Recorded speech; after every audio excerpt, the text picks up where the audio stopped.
रामाय लक्ष्मण चललन विवाह करे। रामाय लक्ष्मण चललन विवाह करे।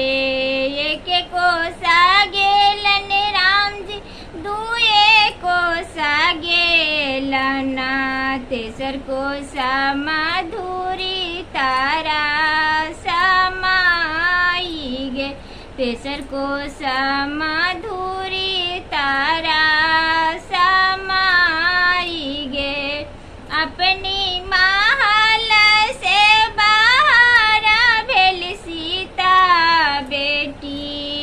अपनी महल से बाहर भेल सीता बेटी। गागर ले लेखा रामाई गे।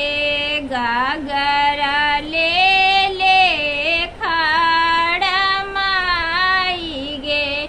अब हो में रामचंद्र पी हो जूड़ी ठंडा पानी। अब हो में रामचंद्र पी हो जूड़ी ठंडा पानी। ले हो में हीरी दा जूड़ा माई गे।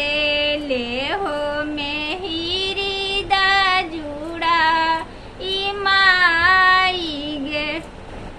हमारा वीडियो अच्छा लगे तो हमारे लाइक शेयर जरूर कीजिएगा और बेल घंटी को जरूर दबाइए।